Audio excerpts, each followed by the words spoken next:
Okay, I'm just going to read a land acknowledgement and then I will hand things off to Tanya.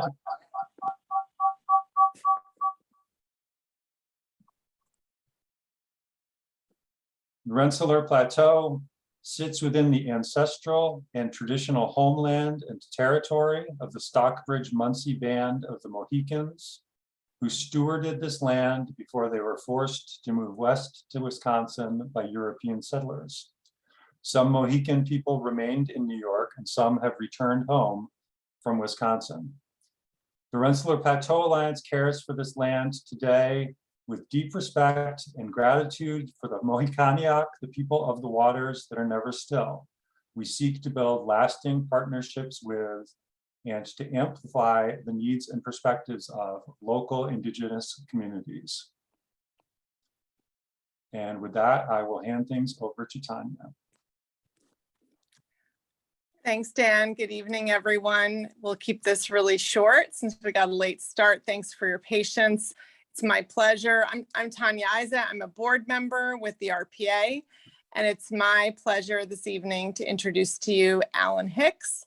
I know Alan from the Averill Park schools. Our kids know each other, and I know him to be the local bat expert. So, but tonight he's not talking about bats, he's talking about wood rats. He was the Mammal Specialist for the New York DEC Endangered Species Program from almost its inception in 1978 until he retired in 2010. The Allegheny Woodrat was a major focus of his work for many years, along with moose and bats. And he still lives in West Sand Lake and is a passionate conservationist and working to help us all out with the climate change movement. With that, I'm happy to hand this over to Al. And as Dan said, please put your questions in the chat and I will pose those to Al. We'll leave a little bit of time at the end if we can for you to come off mute. Thank you. Go for it, Al. Okay, thank you, Tanya. Sorry for the delays. We had to thank you all for the opportunity to present to this group, dear to me. So this program is a natural history of the Rensselaer Plateau lecture series. And I would like to thank a couple of the people that contributed most of the slides, because the Woodrats were pretty much done in New York before we had digital cameras, or before the state had digital cameras. So Dave Kenny and Cal Buchkowski are two of the folks that contributed most of the slides. So thanks very much to them. The topic today is the Allegheny Woodrat. People I know, I knew a lot of the mammal people around the eastern United States, and to a person, no matter what else they worked on, the Allegheny Woodrat was one of the most interesting creatures that any of us ever dealt with, and that runs from bats to moose. They're still a very, very interesting creature with a lot of character.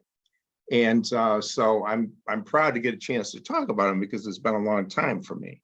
So now some folks will say, well, like this gentleman, I don't even know who this is, but he says wood rats, but we don't have any stinking wood rats on the plateau. And he's right.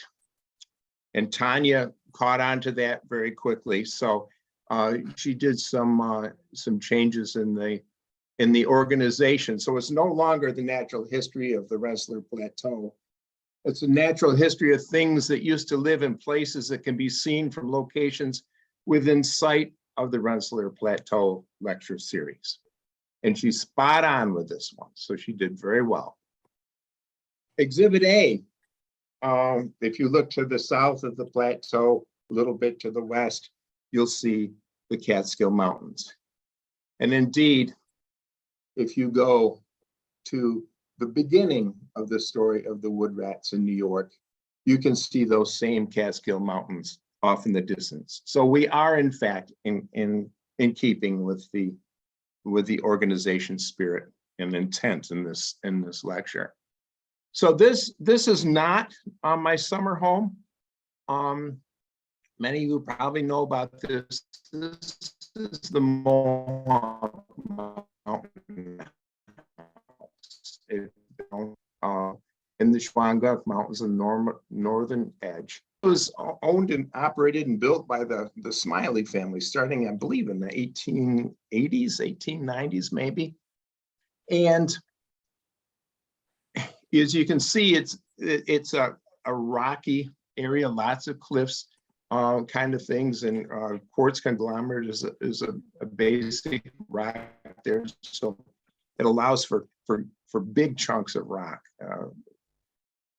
And part of the Smiley family was this guy. This is Dan Smiley.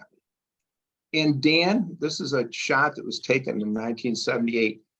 Dan was a consummate naturalist, and he recorded everything. He was amazing.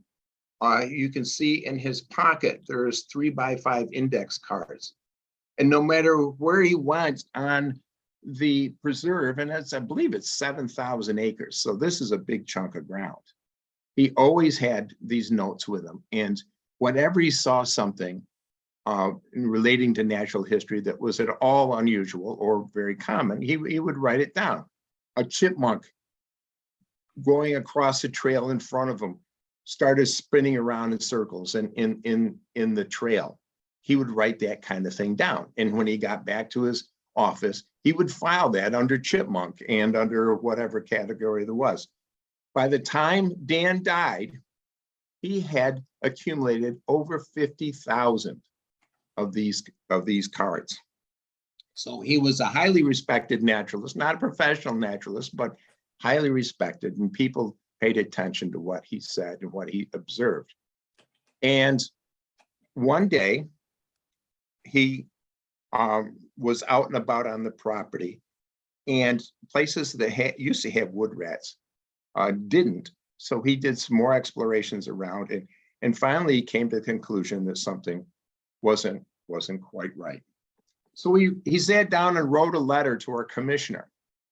And I don't have the letter with me, but as best I can recall, it was something to the fact that wood rats had been found everywhere throughout the preserve up until the 1960s, based on his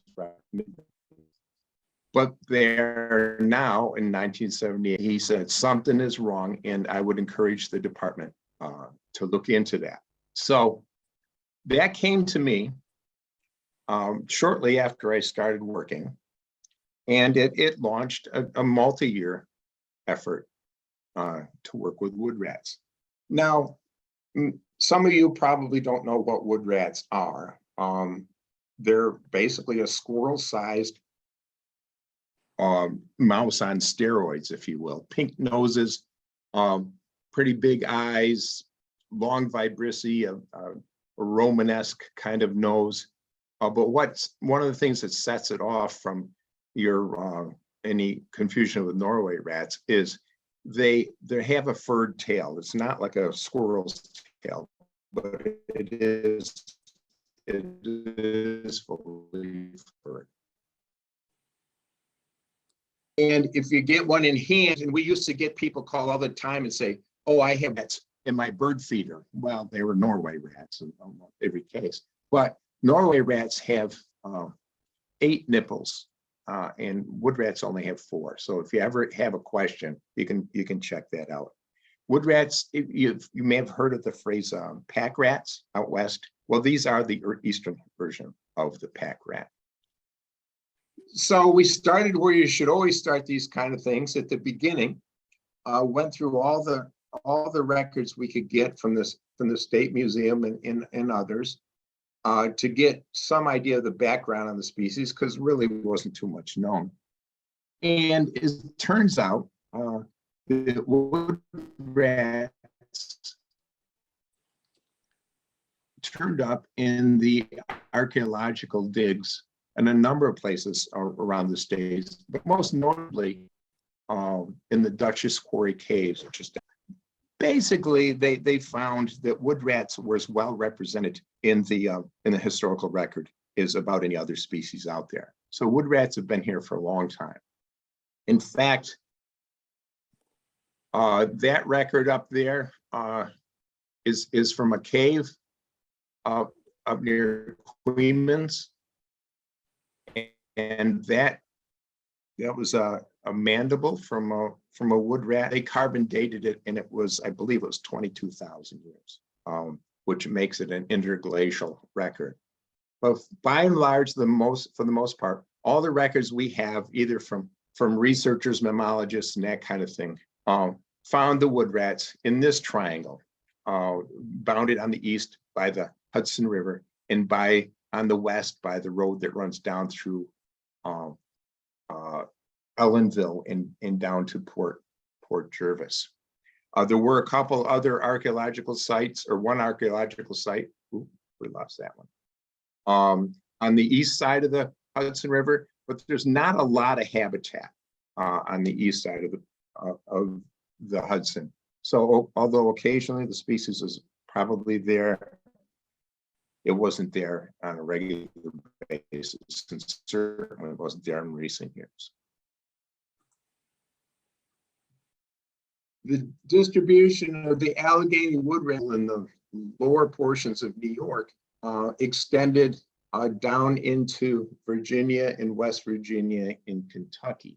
And with this crisis that we were one of the earlier states to observe, the species disappeared from much of Pennsylvania and essentially all of New York and all of New Jersey, but seems to be holding on in regions farther south, West Virginia and southward. Now, this map is a little bit misleading because it suggests that they're all through this, but they're really not. Woodrats are a species that requires cave-like situations, and so caves, either natural caves or caves or cave-like structures resulting from talus accumulations and that kind of thing. So even though most of Pennsylvania, almost all of Pennsylvania is within the distribution of the species, it never was everywhere. You have to be in the right spots. And like I said, they're looking for cave-like conditions where they can escape in multiple directions. And many of these sites were fairly substantial that you and I could get into what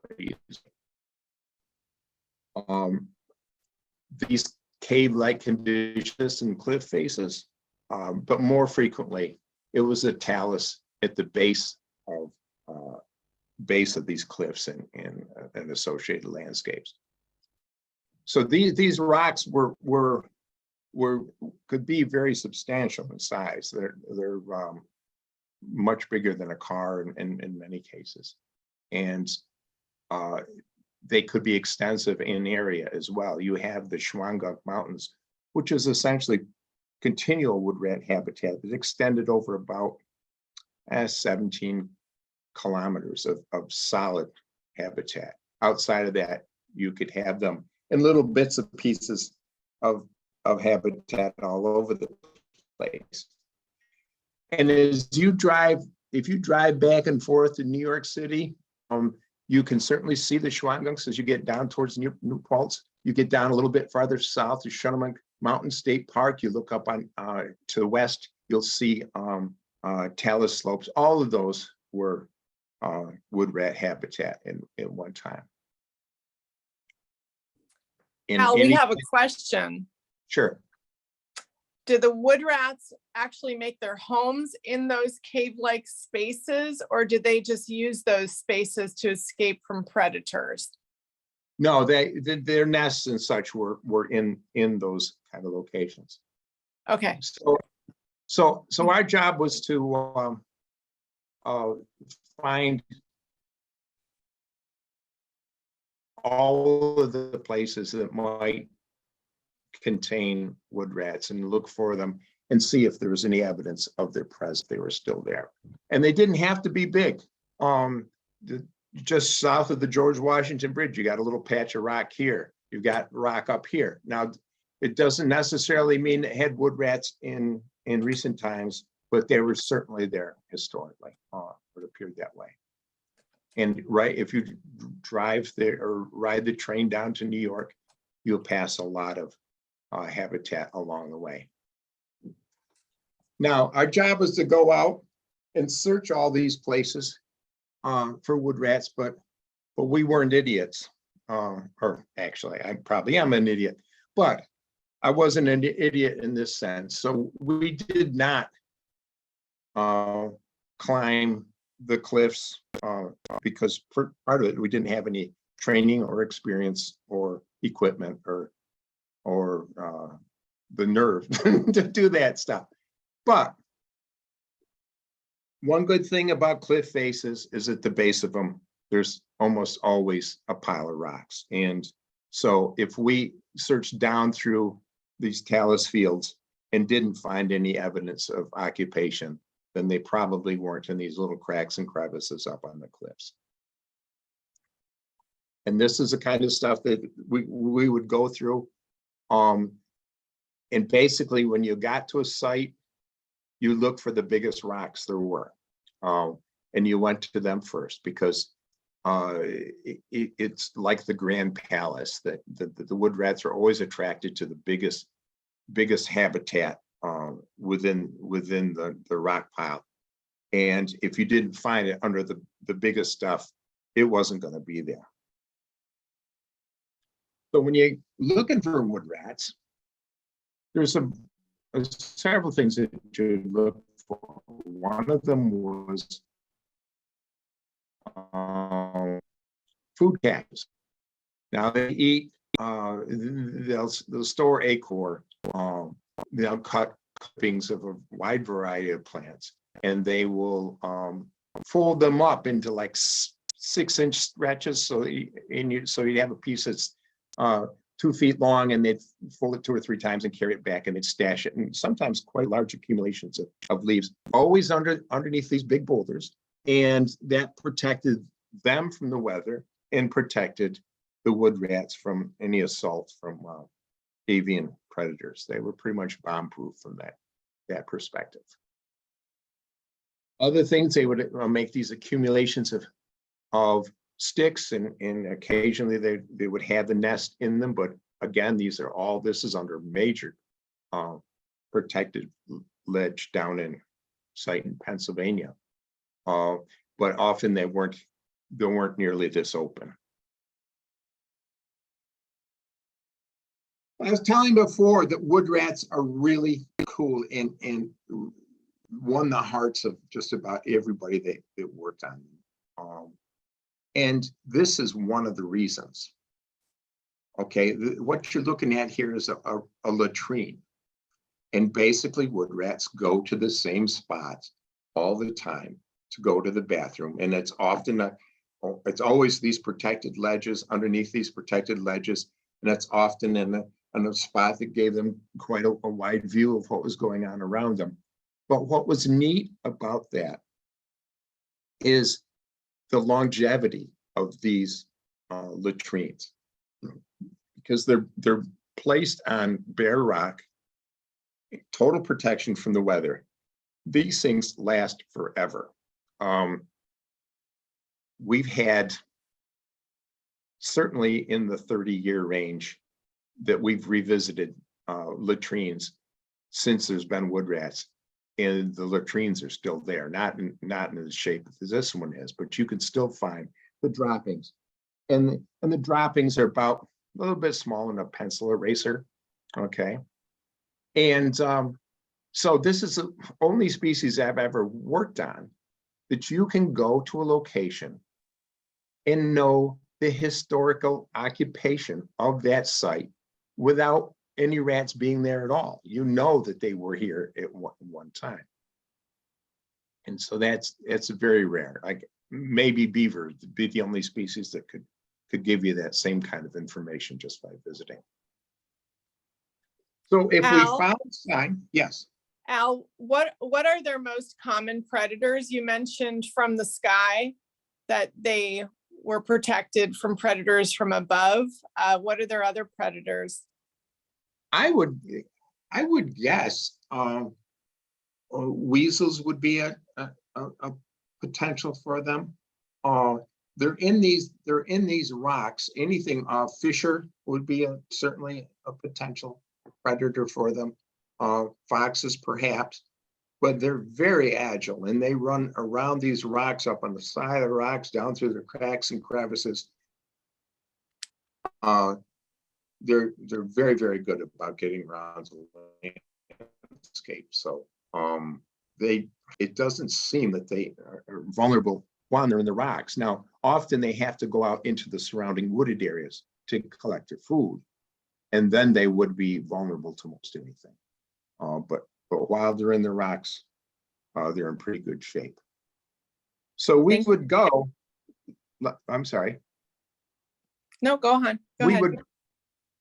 We would go into these sites, find these latrines, and you can see some that are much darker here. Okay, those are fresh ones or fresher ones. And if we got to a site and all the latrines we checked had no evidence of recent activity, it was pretty much assumed that they were inactive. If there was fresh or potentially fresh sign, we would live trap them to see if anything was present. Now, the number two reason that woodrats are really cool, beyond giving us a perfect historical record of their presence, is their trapability. These guys are really easy to catch in a live trap. And if they're on a site and you set some traps, almost certainly you'll catch them overnight. It got to the point where we wouldn't even leave the site. We just set the traps and sit there. And a couple hours later, we could go and get the animals. So that was a great thing about the woodrats. So when we had sign or suspected fresh sign, we would live trap and put ear tags and animals we caught so we'd know if we were having recaptures. And then folks would let them go. Now, the coolest thing about woodrats is that they're not frightened of people. Now, I worked on moose. Moose are not frightened of people, but moose could stomp you into the ground in 2 seconds if they wanted to, so they don't need to be frightened of people. Here, this little squirrel-sized animal, we'd let them out of the traps, and on more than one occasion, they'd come right up and sit on your shoes and start playing around with your shoelaces because they saw it as an environmental oddity and they wanted to take it back to their house, right, to the nest. I had friends working in West Virginia on Virginia big-eared bats, where they would monitor the entrance of the caves as the bats are dispersing at night. And he called me up and told me of sitting there at the entrance of one of these caves, and a female woodrat and 2 of her young came out, and they climbed right up on his lap and started chewing the buttons off of his shirt because they were nice and shiny and they wanted to take them with them. So these guys are not frightened of people. Some are really not frightened of people, but by and large, they're curious and again, not at all frightened. So the guys in PA, they had more woodrats than we did by the time they started.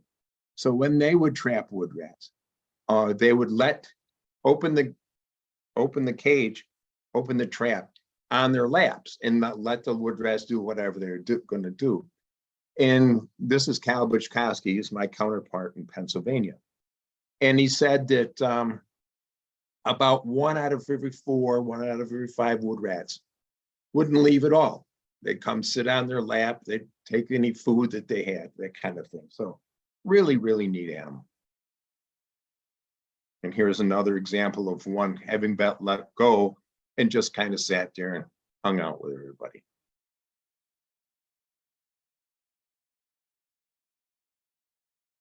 And reason number 4, the woodrats are behavior. They go about in their environment, pick up any oddities that they can come across. Shotgun shells, anything that's at all different to them. And they would bring them back and decorate the area around their nests. And this here's a nest. It's about the size of a volleyball, a little bit smaller maybe. So over a several year period, we made every effort to go into every potential habitat that we could find in the state. And again, it was all within this triangle. And it was interesting because any habitat we found latrines. And if it could be a pretty small, this is not a big site, but if it's close to a really big site, then these little small places could still be occupied. If they were remote by several miles or something, it would be much less likely. But if this was a half a mile from or a mile from a series of big cliffs, there would be wood rats in this particular thing. So they were every place we could find, but they were not doing well. When we completed our first run, we'd only found wood rats at 8 sites based on the droppings and subsequent trapping. And none of those 8 sites had more than a couple wood rats, except for one, Storm King Mountain. And invariably, all of the sites when we came back the next year were in decline, in dramatic decline. Most of them had no wood rats by the second time we came back. And in the end, the very last wood rat in the state of New York was 1987. This is Storm King Mountain, is taken with my high quality camera phone as we zoom down by on the train. The year before there'd been maybe 11, and the following spring we got there and there was only 2, and the last one was right there at the base of the cliff. If you've ever been down there, there's a pull off that you get. It's a scary kind of pull off, but you can get a couple of cars off and you can overlook the river from over top of the cliff. And if you were to throw a rock off from that pull off, you would hit the pile of rocks that this animal lived in. So he was the last wood rat in the state of New York. We caught him and took him to the Baltimore Zoo, where they were going to start a captive program with this species. So that was the end, 1987, of wood rats in the state of New York. The closest active site we had was this is the Palisades, right on the New York-New Jersey border. In fact, the lower right corner of the screen is probably the New York border. And all that you see in this picture is occupied wood rat habitat. Probably still exists, and it's the only place in the state of New Jersey or New York that still has wood rats. Probably exists because of the interstate highway going back and forth there. Would kill off any or a good number of the raccoons, I presume, that would try to cross. And the cliff face themselves is very severe and not the kind of thing I'm sure that raccoons would enjoy crossing. And if they did get down there, it's a very barren shoreline. There's not much for food for them. So the only access point for raccoons in this case would be from the extreme north or extreme south. And we suspect that it's had a good deal to do with the fact that they're still there. So there's about 40, 50, 60 maybe there, and that's it for the east. So why? Al? Oh, Yes, go ahead. that exactly was the question. Where did they go? Well, that's a very good question. Thank you very much. I've enjoyed the presentation. All right. Stay No, with we'll- us, please. we'll stay with it. Okay. So the question is, what in the world could happen that would cause this species to decline so rapidly over such a large area? Well, by the time we convinced the higher ups that woodrats were really going, that were really disappearing, they'd already disappeared. So we had about a 2-year lapse with nothing going on in the woodrat world. But that changed in 1990. We got permission to do an experimental release. Worked with the West Virginia Fish and Game. They said that we could come down and get animals from them. And I hired this guy, Ed McGowan. Now, when Ed applied for the job, he had had a summer job the year before in Alaska, working for Alaska Fish and Game. And I called up Ted Spraker, who was his supervisor at that job. And I said, I understand Ed McGowan used to work for you. And he said, yeah. And I said, well, he's applied for a job. And he says, Ed's applied for a job with you guys? And I said, yeah. And he says, hire him. I said, well, I didn't even tell you what the job was. He says, it doesn't make any difference. He can do absolutely anything. And he was right, because Ed could do just about anything. So we hired him. We went down to West Virginia and collected 30 woodrats. And we went back to the Mohawk Preserve, to Bounty Coo Crag, which is a little north of the Mohawk Mountain House. And it's an eruption of rock with a north-south trend to it. The west slope was more xeric, less vegetation, and the right slope was a little bit cooler and much more vegetated. We said, we'll drop off 15 animals on both sides. And we put radio transmitters on each one of them. And Ed, the people at Mohawk actually gave him a place to live. He lived there for the duration of the project. And it was his sad misfortune to have dining privileges in their 5-star restaurant throughout. So I'd go down to visit him and he'd say, well, we can have stuffed flounder tonight when we get done, or we can have a peanut butter sandwich.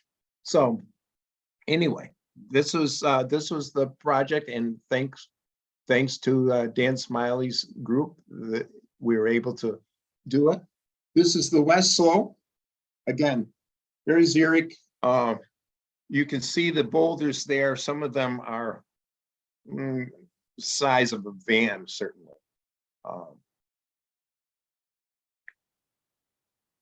And again, it's drier, not that much vegetation. But then you get to the other side, treed, a lot more vegetation throughout the rock accumulation. And so it gave us 2 different habitat types to deal with. So we let these animals go. And the game plan was that Ed was going to monitor them daily. The transmitters had a mortality mode. So if the transmitter hadn't moved for X number of hours, it would change the pulse rate so that you would be able to tell that an animal hasn't moved for 6 hours or 8 hours, whatever it was. And then you could go in and try to recover it. And that's what we did. But it very quickly became obvious, like on the first animal that had this mortality mode, that really tough to get animals out of this kind of habitat. So we switched gears, and we started live trapping every animal on a weekly basis. And again, it's great because wood rats are easy to catch, but because of Ed's continual presence there, it got to the point where he could go and set the traps and almost hold the trap open, and the wood rats would come out of the rocks and go in to get the free meal that he's provided them. So what would happen is he'd have an animal in the trap, and he'd sit there and watch it for 15 or 20 minutes, looking for any odd behavior at all on the part of the animal. And if he didn't see any, he'd let them go in a kind of a difficult setting so that they would have to show some athletic prowess in order to get away, and like knife edges kind of thing like this, in spots like this. And again, he'd watch the animals, and if there was any indication that they just weren't seemingly acting in the right manner, he would just simply set the trap again. The wood rat would come back, he'd catch it, and it'd go off. We bring it back up to Albany. So this is Ward Stone. He was our pathologist for a very long time. And Ward was, to put it mildly, was a character. But the day that I got the Dan Smiley letter, I remember I was standing in the hallway at the Wildlife Resources Center, right by the main doors. And I'm looking at this picture, and I was just reading this letter. And Ward walked by, and I didn't even know him then, other than I knew he was a pathologist. And I said, I just got this letter from the commissioner's office. What do you think of it? And I handed it to him, and he read it. He turns around, hands the letter back to me, and says, Bales ascaris procyanus. He says, that's what's killed all your wood rats. It took him maybe 30 seconds to come up with this hypothesis. Bales ascaris procyanus is a roundworm parasite of raccoons, and it lives in the intestines of the raccoon. And this is an indication of how big the adults can be. And the adults shed the eggs that are excreted in the feces. And for about 4 weeks, they kind of incubate there in the feces before they become infected. And then if they encounter another animal that ingests them, you could have an animal that walked by it and or sat on it and had some feces on their fur, and they licked their fur off, and they picked up some of these feces.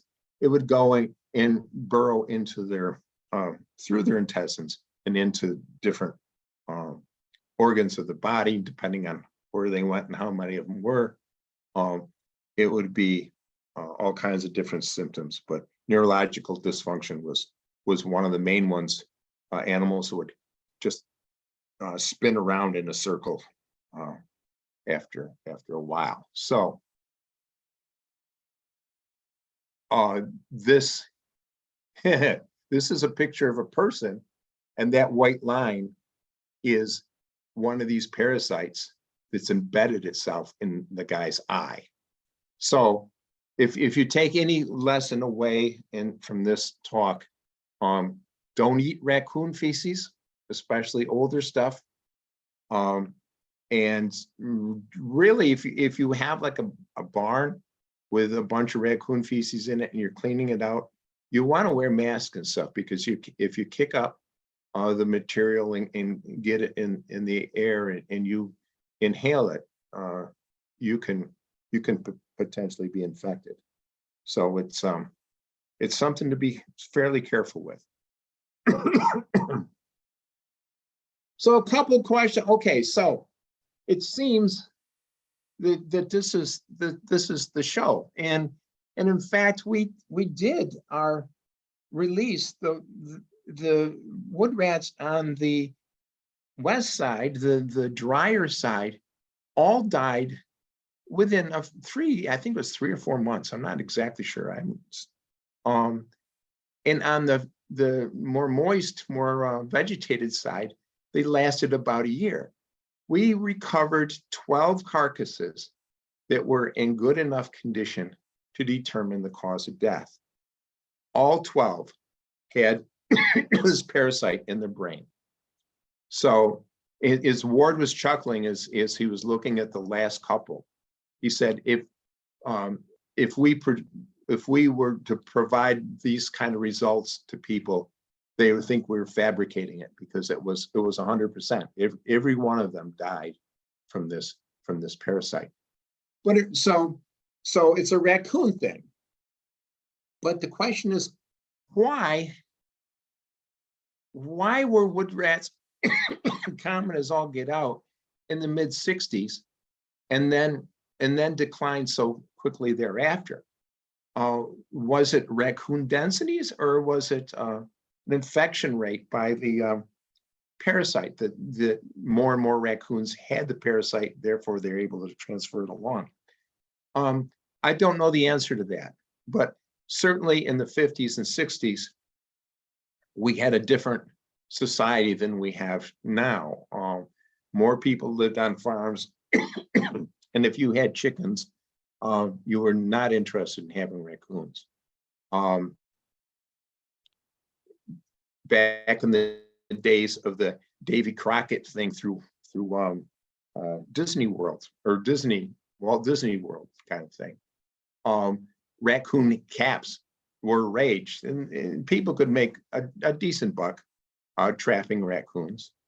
Culturally, you get down into West Virginia and point south, there's a big part of society that's excuse me, into the coonhound thing. So there was a hunting aspect of that.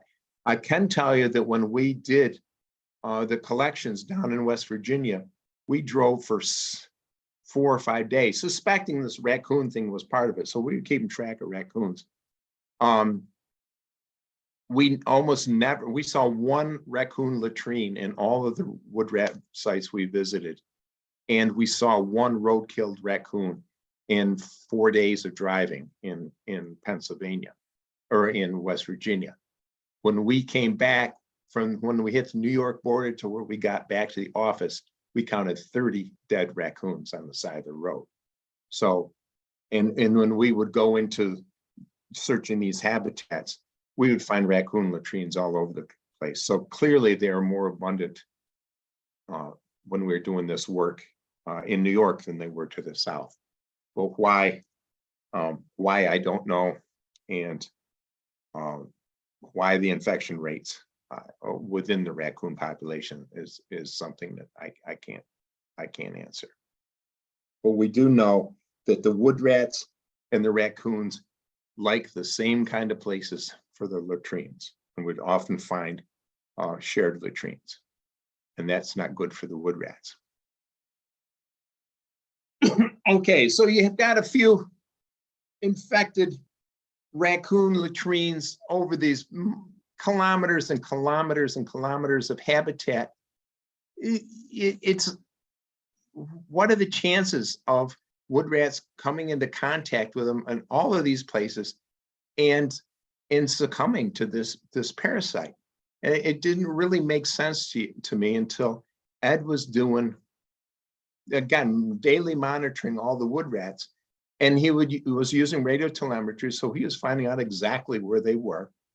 And it was pretty clear to him that the wood rats were patrolling the borders of their territories on a daily basis. And he often would have situations where if he went to a spot and the signal of the animal that he was looking for at the moment had moved, he was pretty well convinced that it moved to a place where a former occupant had just died.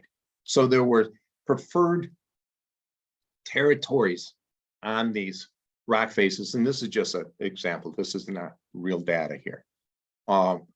And as animals in the preferred sites disappeared, they were immediately reoccupied by others. So in this particular case, in the orange territory, if you had a wood rat bring in a few infected feces to its nest site and died, then the rat next to it would occupy his site because his place was better, and he would die, and the next one would come over and he would die. So you could potentially lose all of the wood rats in this entire stretch of rock from just having one infected and easily accessed site. So that's I think that pretty much explains what happened to us. Now, in getting images and photographs for this presentation, I did contact a number of the states that I haven't been in contact with in a long time. Folks to our south are still holding their own. Indiana, that had lost almost all of its wood rats, they've rebounded, and they've done a lot of testing of raccoon feces, and for some reason the raccoons are no longer infected in Indiana, or at least in this sampling period. And down in New Jersey, the last of the last between our two states, they're doing a program where they are treating the raccoons to kill the roundworm, so that there aren't any infected feces to put those animals at risk. It's not a terribly labor-intensive thing, but it's something they have to maintain if they expect to keep their animals going. So I'm not exactly sure what the future holds for these guys. We know what the problem is, or the main problem is, and it is something that can be addressed. Will conditions change in the future and be more favorable for them? I don't know. Will they get worse and the problem extend farther to the south? I don't know that as well, but I certainly hope that you all get a chance to see a wood rat sometime. And Tani, do we have any time left, or are we all done? Yeah, it's 8 o'clock. If anyone would like to stay, couple questions came up. What does this parasite do to the raccoons? Have they figured out how to overcome it somehow? Yeah, it's a good question. It's not lethal to the raccoons at all. It just lives in their intestinal tract. I suppose if they had a massive load of the roundworms, it could be problems, but it's not inherently a problem to them. Got it. And then have there been any efforts underway to reintroduce the wood rat to parts like the Shwangunks, like the efforts that you were part of? Yeah, I was just talking with Ed the other day. Oh, and by the way, I didn't mention this. Ed McGowan, the guy that did this work, is now with the Palisades Interstate Park Commission, and he is their biology guru kind of thing. And he's out of Bear Mountain State Park. That's where his office is. So if any of you ever are down that way, stop and say hello. He'd appreciate it. Yeah, the problem, you could do it, but it would be a multiple year task, because you would have to, you have a landscape that presumably now is entirely contaminated with this parasite, and you can't possibly go through and clean it all up. So what you would have to do is preclude any additional infected raccoons from entering the area, either by treating them or excluding them in some fashion, and then just wait out the infectious eggs that are currently on the site, and it could take years. This is a tough little bugger. So if you got it to that point where it was clean, you could probably bring them back. And I think the work out in Indiana may hold some clues as to what you would need to do in that regard, because they're not treating their raccoons at all, and their wood rats are rebounding back to as high as they've been since they've been monitoring them. That's great. Thanks. If anyone would like to come off mute and ask their questions.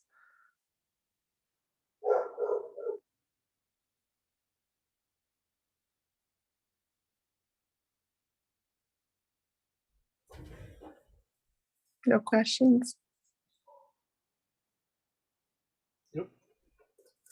I don't have any All right, questions, well then, but I just Oh, wanted okay, to go say thanks to Al.